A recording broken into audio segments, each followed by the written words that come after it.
Good Monday morning, Brit Lit. It should be Monday. I'm recording this on Sunday, of course. But this is for chapters 7, 8, and 9, which you were supposed to read over the weekend. So, before you listen to this video, please make sure you have read those chapters and that you have submitted the answers to the questions to turn it in. I tested it out over the weekend, and you can even go to turn it in on your browser on your phone and upload a picture that way. That may be what some of y'all were doing. So that may be actually better as long as you're making sure the picture's right side up. That's the only issue. So let's get going with chapter 7, 8, and 9 because we got a lot to discuss here. So on chapter 7, probably would have been good if I had my page open. Okay, so chapter 7, Jane had been at Lowood for a quarter, so I guess a couple of months. And she talked about January, February, and part of March, and how it was really, really cold. Way colder than anything we experience here. She mentioned chilblains, that's basically frostbite. And so that's why their feet were literally swollen and red so that they and raw, so they couldn't hardly put their shoes on. So, I mean, really, really bad. They're getting them out in the cold to walk to church, and, they don't have nearly warm enough clothes for that type of weather. And when they have to walk to church, then they have to stay there because back in those days, everybody went to church morning and night on Sundays, and so they just had a cold lunch and not very much of one. They're not being given much food at all, so that makes you colder and everything too whenever they're not getting enough to eat. So, Sunday after they've been at church all day, they come back and they have to repeat by heart the 5th, 6th, and 7th chapters of St. Matthew and listen to long sermons that have been read. So, I mean, they are churching it up. It's all day long. And so Mr. Brocklehurst did not show up for the first 3 weeks, but then one day, and so Jane was getting to know everybody and was, having a good time because nobody had, found out that she was, all the stuff Miss Reed said about her, about how she was supposed to be a liar and all that kind of stuff. So, she was hoping probably that he would never show up, but then one day, here he comes. And the first thing he does when he walks in is just start fussing at Miss Temple just nonstop, about everything. He's mad that she gave bread and cheese on the mornings that the porridge was so burnt that the kids couldn't eat it. And she tried to explain she didn't want them to have no food all day long. And he went into a whole little sermon about, you should, feed their souls instead of their vile bodies and all this kind of stuff. So just not a very kind man at all. And Miss Temple seems pretty irritated as he's fussing at her about that. And then when he's in the middle of that, and I would love to have seen Madison, especially Madison's face whenever it got to the part about there was a girl in first form, which means basically she was a senior, with curly red hair, and he was just horrified. Because back then, curly hair was what was in fashion, and so most girls had to either sleep in curl papers, or they had literally a curling iron, like an iron bar that they would put near the stove and heat up, and then their maids would curl their hair and stuff. So he sees her curly hair and he just goes off because he thinks that this is a sign of vanity and that she's been spending too much time on her appearance, and he wants all these girls to be very humble.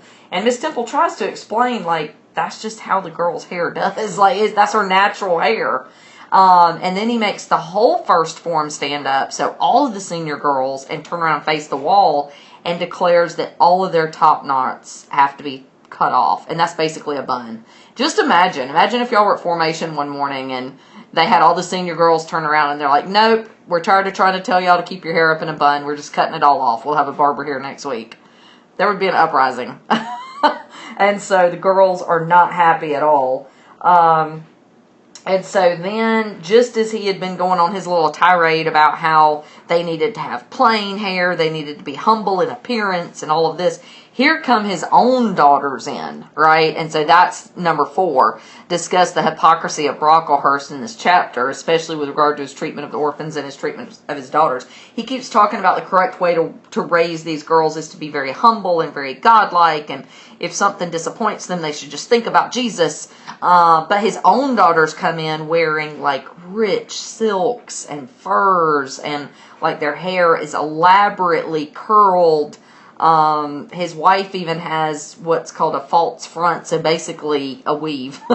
She's kind of got like curls, stuck in around hers. So completely the opposite of the way he's saying these girls should be raised. So that's very hypocritical. If he truly believed that that was the best thing to do, why wouldn't he do that with his own children? You know what I mean? So he hasn't noticed Jane at this point. He hasn't said anything about her, and she was hoping to escape notice, but she said she was sitting way back in her chair and had her slate up high so he wouldn't see her. What they mean by that is back then paper was really expensive, so you wouldn't really have paper very often at schools. They used slates, which was basically just like a little chalkboard, kind of the size, a little bit bigger than like an iPad or something like that. If any of y'all ever used whiteboards in any of the classes where they had them cut and they would give like one to each student so you could like do responses on it and hold it up. I don't know if any of y'all have had any teachers do that. I know some of our teachers have done that at some point. That's kind of the concept. So when they were doing work that had to be written, they would write it on their slate and take it up to the teacher to be checked. And then once it was checked, they could erase it, and start over. So definitely a lot more economical than having a bunch of paper. So she was holding that up, and then she dropped it, and it just like broke clean in two. And of course, I'm sure made noise, which brought Mr. Brocklehurst's attention to her. Everybody turns around and looks at her, and then he's like, "Oh, that's the new pupil. Let her come forward." So then he just goes on a whole tirade. He makes some of the other people bring a stool and sets her up on it. Exactly this thing that she had told Helen she would not be able to stand, being like the center of attention like that, but now that's what he's doing. And he says that this girl is very young. God has given her the same shape as everybody else, but the evil one has already found a servant in her.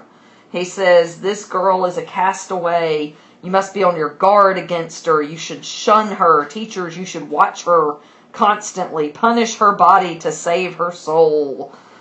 She is a liar, and just basically goes on and repeats all the stuff that Miss Reed had said.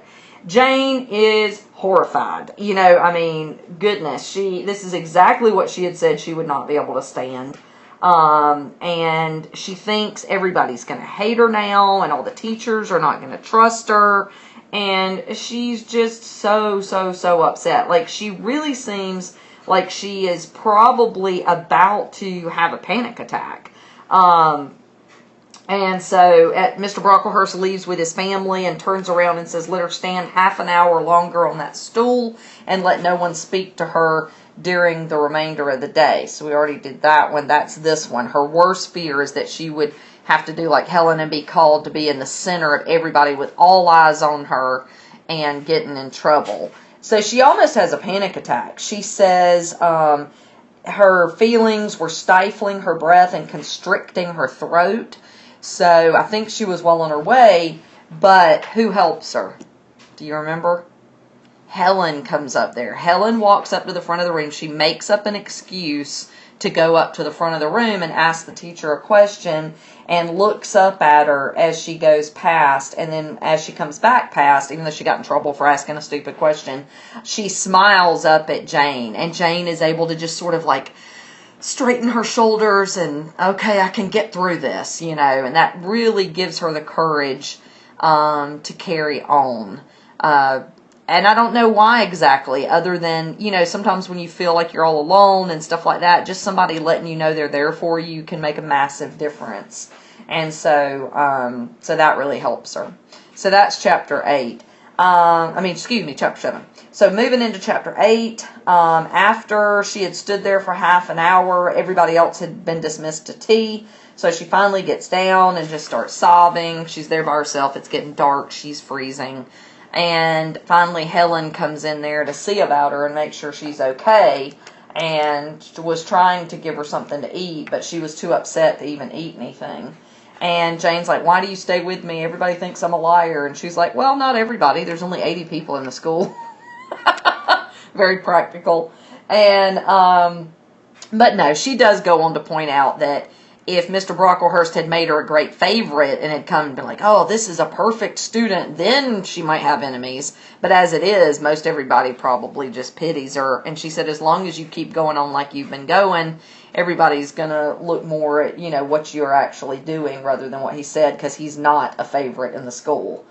And she also reminds her, though, that even if everybody did hate her, she still has a friend in Jesus, Helen Burns just has that deep, abiding Christianity that just sustains her through everything, as we see on into the next chapter too. And that's what she's trying to explain to Jane, is that even if, you were in the worst circumstances, like, if you read some of the things about the martyrs and what they suffered in the Bible, she's trying to explain to her that Jesus would still be with you, and that's all you really need. But Jane is unconvinced. She wants friends and she wants love. Bless her heart, because she hasn't had it her whole life. So after a few minutes, Miss Temple comes to find them and invites them both up to her rooms. And so she tries to share some tea with them and some toast, but the kitchen won't send up more toast. So it lets you know even the teachers are not treated well. I mean, she's the head, of it, and she's still not even treated well. So, but anyway, so after they get everything situated, she tells Jane, she says, or at least I'll tell you, that if you're accused of a crime, you get to have a chance to speak for yourself. You get to speak on your own behalf. So she asks her to explain what all Mr. Brocklehurst just talked about with her benefactress, which of course would be Mrs. Reed. And so she does. She calms herself down, because she tells her, she says, don't exaggerate, and don't add anything. Just tell me the truth. And so Jane goes through and tells her the whole story. And she says, Miss Temple says, well, I know something of Mr. Lloyd, so I'll write to him and see if he can corroborate your story. She said, as far as I'm concerned, you're good now. Like, she forgives her of everything. She says, just keep on doing like you've been doing and you'll be fine. She says, but if Mr. Lloyd can back up what you've said, then I'll make an announcement to the whole school. So Jane, of course, is feeling much better. And then she turns and is talking to Helen. I don't know if you noticed when you were actually reading the chapter, but she did ask Helen, like, have you been coughing much today? And is the pain bad? So it all went right over Jane's head. But that was sort of foreshadowing in that chapter for what's to come with Helen, because she does have this cough. So Jane was really impressed with Helen because she knows how to read Latin and all of that. And so then when they finally head back, though, they'd had such a good evening, but then Miss Scratchard gets on Helen again, just like she always does. And because her drawers were not, didn't have stuff folded well in them, and so the next day she had to wear slattern around her head, which means sloppy, basically. And Jane tore it off and threw it in the fire that night because it upset her so bad. So then, about a week later, Miss Temple got the letter from Mr. Lloyd and announces to the whole school that inquiry had been made into the charges against Jane Eyre, and she was most happy to pronounce her completely cleared from every imputation. So then everything was good. She set to on her work even harder. She was really excited about learning French and especially learning to draw. And you'll see that's going to be a huge source of comfort to her. She really, really, really is in love with drawing and has found a gift, and something that really soothes her and that she likes to do. So at the end of that chapter, she says, even though there's a lot about Lowood that's hard, like not getting much food and it's very cold and all that,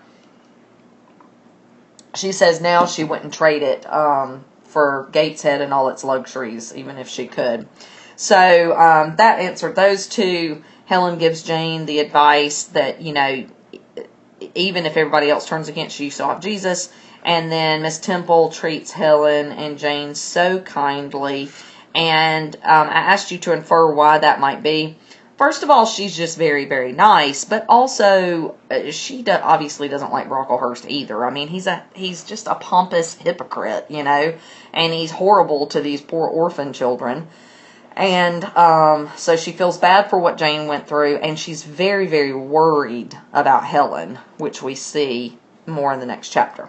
Okay, so chapter 9 was hard to read. I have read this book a lot of times. I mean, many, many years, but with what we're going through right now in the world today with COVID-19 and just saw on the news today that Milledgeville's going under curfew and kind of locking it down, it was really scary to read about something kind of similar happening there. But Lowood, as springtime approached, over half of the girls fell sick.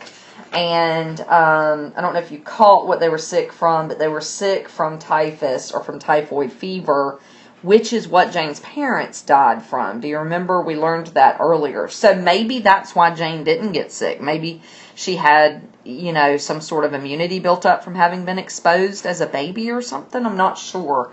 But at any rate, she very luckily did not get sick. So a lot of the girls were sent home. A lot of them were very, very ill and even dying and having to be buried there quickly because it is so contagious.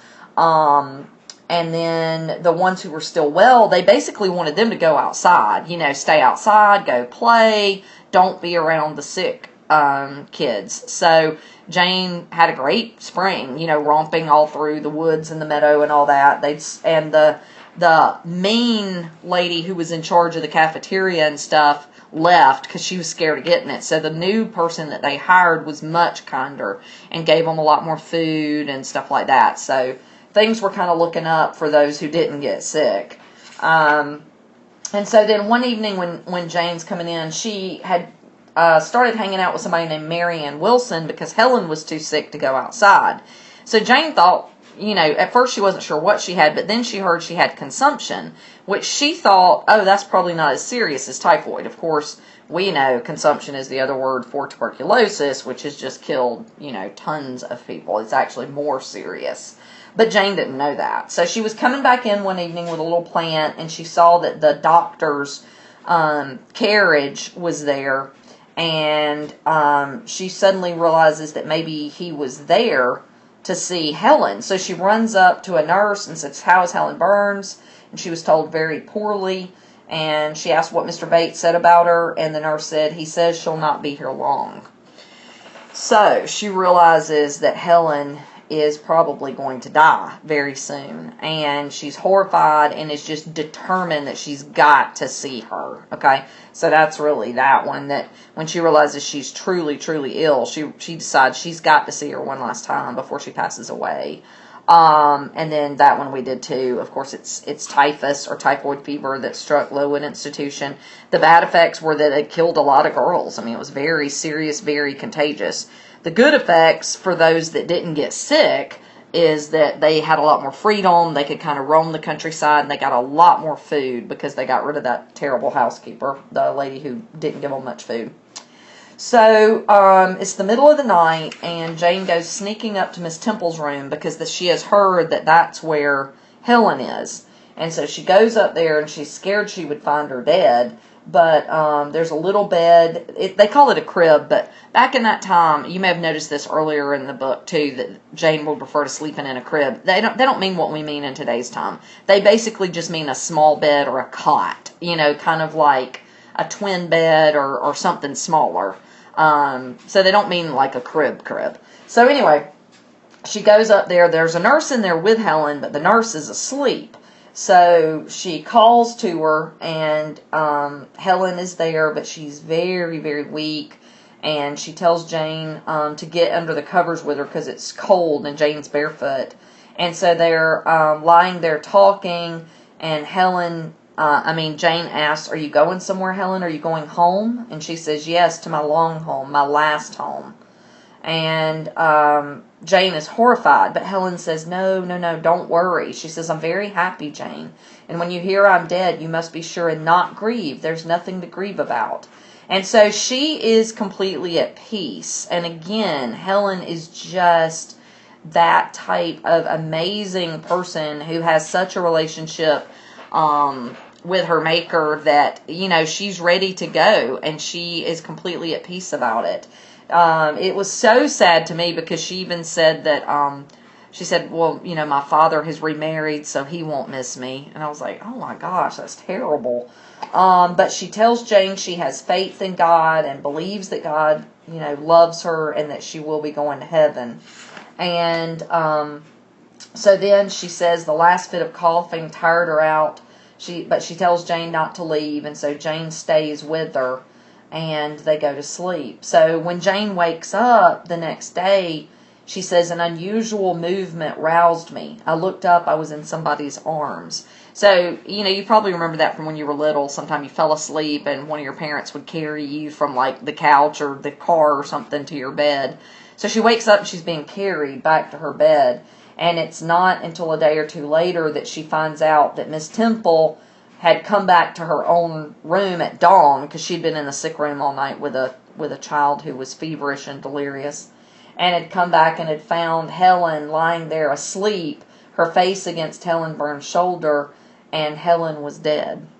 So she passed away in the night, but at least Jane was there with her.